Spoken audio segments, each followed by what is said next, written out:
Kali ini kita lagi ada di booth-nya Synology. Nah, kita tuh pengen mampir ke sini karena menurut gue tuh karena dikit banget yang aware tentang storage, bahwa pentingnya storage itu seperti apa. Makanya kita sempetin mampir ke sini untuk ngasih tahu ke kalian betapa penting storage dan backup file kalian, khususnya content creator. Langsung aja kita cek ke dalam.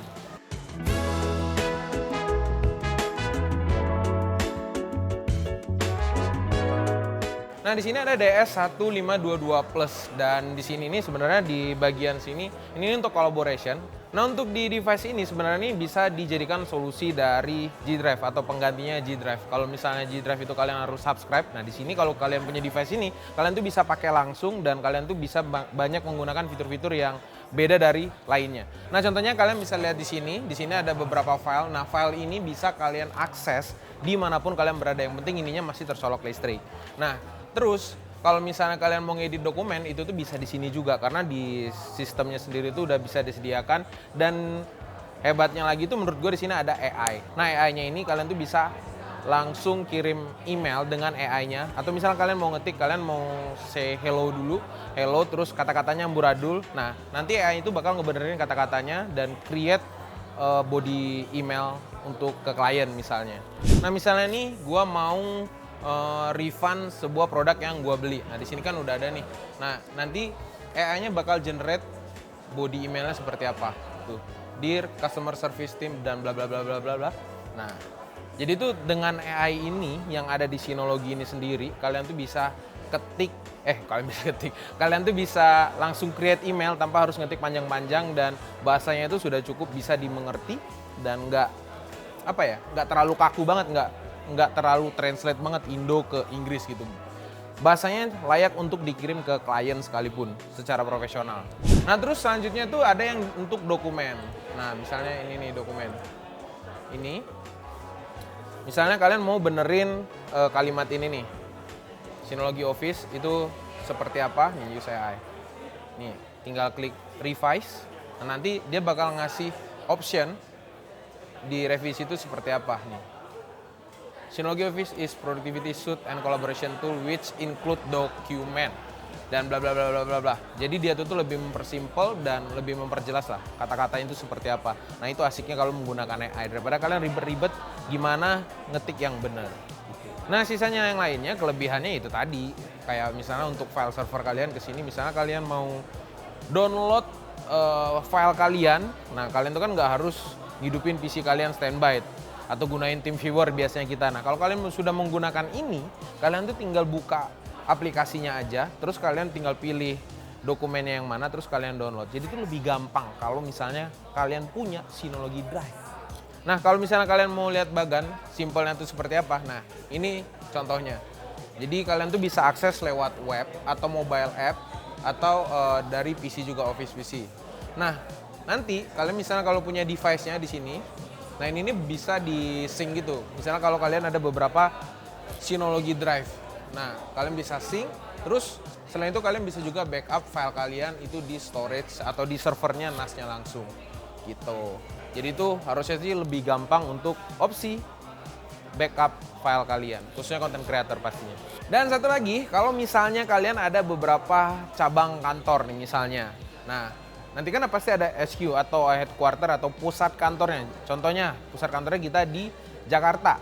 Terus ada cabang ada di Malang, ada di Surabaya, dan ada di Yogyakarta. Dan file yang ada di beberapa cabang tersebut itu bisa kita sync melalui Synology Drive. Jadi kalian tuh nggak perlu lagi buka banyak-banyak apps atau banyak portal web, terus kalian harus cari file-file kalian. Kalian tuh cukup dengan satu ekosistem aja. Kalian tuh bisa akses semua file yang ada di Office kalian. Kalau misalnya dalam satu company. Kalau company orang kalian nggak bisa lihat. Selanjutnya kita masuk ke Synology NAS. Nah, di sini untuk di booth ini, fitur yang penting yang gue lihat yang patut kalian gunakan dan harus yaitu adalah Active Backup for Business. Kenapa ini penting? Karena ini bisa save storage kalian tuh lebih kecil gitu. Nah, ini di OS-nya DSM, di Station Manager. Nah, ini gue buka aplikasi Active Backup for Business. Nah, di sini bisa kalian lihat di Synology NAS ini terpakai banyak lah pokoknya terpakainya. Nah, di sini nih. Jadi yang di backup itu 4,1 terabyte sebenarnya. Tapi yang digunakan itu hanya 1,2 terabyte. Karena file-file yang diduplikasi itu nggak di backup semua. Yang diambil tuh cuma satu aja, nggak semuanya. Jadi bisa reduce kapasitas kalian lebih luas gitu. Nah sekarang kita pindah ke surveillance. Nah di surveillance ini misalnya kalian punya Synology NAS. Nah kalian tuh bisa menggunakan CCTV yang ada di kantor kalian, di rumah kalian, itu tuh dengan Synology NAS. Nanti ada apps yang namanya Surveillance Station. Kalian bisa buka softwarenya di DSM. Softwarenya itu namanya Surveillance Station. Agak ribet memang ya. Nah, mulut gue sebenarnya agak ribet. Dan kalian tuh bisa akses semua CCTV yang ada di tempat kalian yang kalian sambungin langsung ke Synology NAS-nya gitu. Jadi kalian tuh nggak perlu lagi pakai yang box gede, rak-rak gede yang dari CCTV-nya sendiri untuk backup atau untuk nyimpen file yang ada dari CCTV-nya. Kalian cukup pakai Synology NAS-nya aja, itu tuh udah bisa ke backup semua file-filenya gitu. Tambahnya lagi, kalian bisa menggunakan Synology ini sebagai NVR. Jadi kalian nggak perlu pakai NVR lagi, kalian cukup menggunakan Synology NAS ini dan pastinya kalian download DSM-nya untuk OS-nya. Terus kalian tinggal akses seperti ini contohnya, akses aplikasinya, kalian bisa ngelihat file-filenya dan kalian bisa preview juga seperti apa kejadian di rumah kalian. Tak ada yang maling kucing kalian kan penting. Nah sekarang kita pindah ke cloud. Nah di cloud ini ada namanya tuh C2 Backup. Nah C2 Backup ini kalian tuh bisa gunain untuk backup file kalian langsung ke sini. Nah untuk pricingnya sendiri itu seperti ini. Jadi yang bisa gue hitung nih 2 terabyte nya. Yang 2 terabyte itu sekitar 3000 NT bagi 2 berarti sekitar 1,5 juta. Untuk yang 2 tera. Nah, kalau misalnya kalian belum punya Synology Drive atau Synology NAS, nah kalian tuh bisa menggunakan ini. Kalau misalnya kalian untuk backup file kalian aja gitu. Nah, contoh UI-nya tuh seperti ini. Jadi kalian tuh bisa lihat file-file kalian tuh seperti apa. Ini kalau misalnya kalian nggak punya device-nya, kalian mau menggunakan service dari Synology-nya, tetap ada. Makanya Synology itu memang terkenal dengan solution all-in-one for NAS gitu. Nah kita pindah ke tempat yang penting buat anak-anak zaman sekarang ya. Kalau misalnya kalian punya Synology NAS dan kalian tuh mau backup pakai Synology itu bisa juga foto-foto kalian. Karena kan biasanya tuh apalagi Gen Z sekarang kan, tuh foto-foto tuh sembarangan aja kan, foto-foto nggak tahu untuk mau dibuat kemana. Dan Synology NAS ini bisa jadi solusi untuk kalian kalau misalnya storage gadget kalian tuh kecil.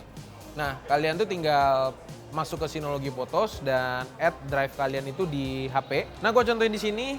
Jadi kalau misalnya kalian udah punya Synology NAS, kalian tuh masuk ke package center, terus kalian install Synology Photos untuk di DSM-nya. Terus untuk di HP kalian install Photos Mobile. Nah, nanti kalau misalnya udah selesai, kalian tinggal upload di sini, upload backup. Nah ini di sini backup destination-nya di mana kalian pilih foto kalian.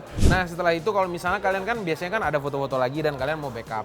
Nah kan pasti ketimpa tuh. Nah dia nggak akan upload ulang atau nggak akan nge-backup ulang. Nah kalian tinggal free up space aja di sini.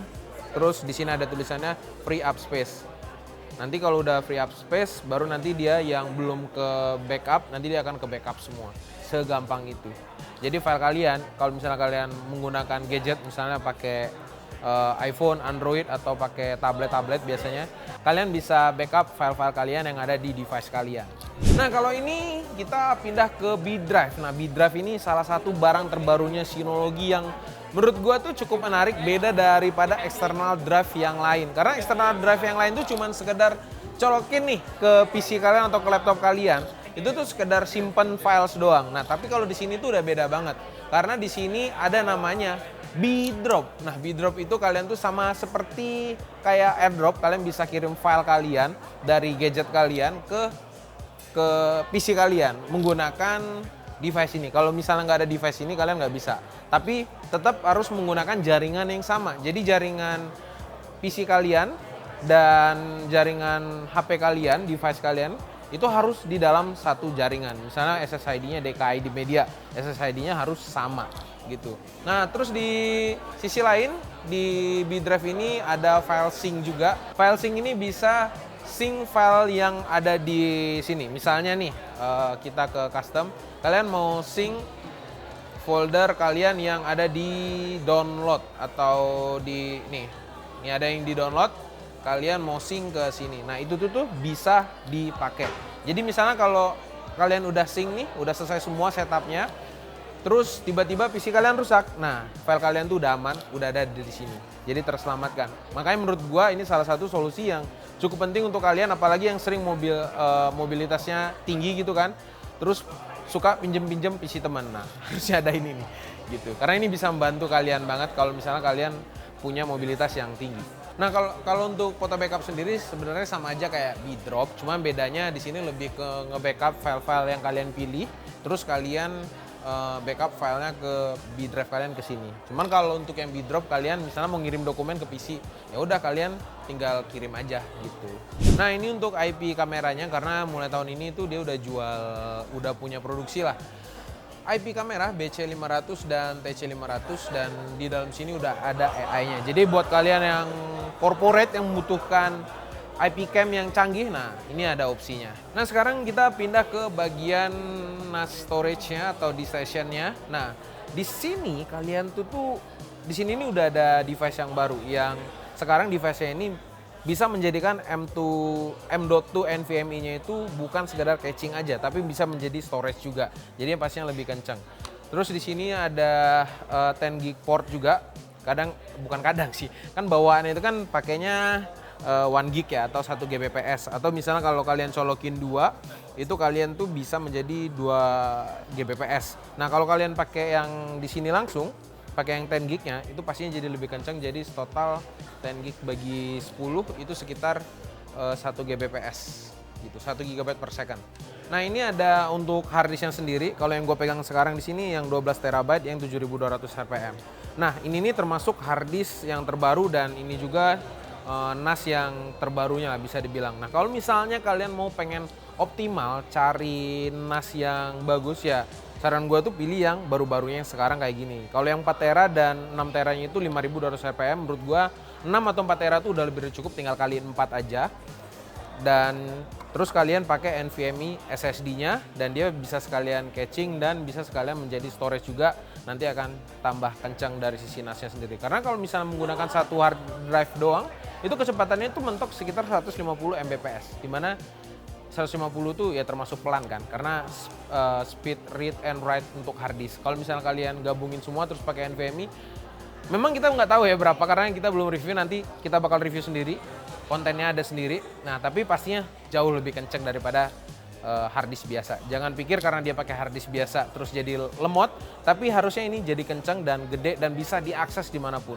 Itu kelebihannya kalau kalian pakai Synology NAS. Nah, mungkin itu aja keliling-keliling kita di booth-nya Synology, dan menurut gua itu sih informasinya tadi cukup membantu kalian kalau misalnya kalian mau mencari informasi solusi storage untuk kalian sendiri. Kalian misalnya butuh backup data kalian yang penting, kalau misalnya data kalian merasa penting gitu ya. Nah, kalian bisa menggunakan Synology dan banyak fitur yang sudah disediakan dan bisa kalian gunakan. Dan untuk corporate juga nih kayak di belakang ini sendiri, ini adalah contoh-contoh kliennya, salah satunya Unilever sabun. Tapi nggak sabunnya di backup Synology ya. Gitu. Jadi pokoknya kliennya itu udah bukan klien sih, tapi perusahaan yang menggunakan jasa Synology atau device-nya Synology itu udah cukup banyak di dunia ini. Jadi buat kalian yang tertarik ya langsung aja kalian DM lah Synology-nya, atau misalnya kalian ada komen atau pendapat lain tentang Synology atau ada yang mau ditanyakan langsung aja komen di bawah. Mungkin sekian dulu keliling kita di booth Synology, sampai jumpa di Komputex selanjutnya, booth selanjutnya. Bye bye.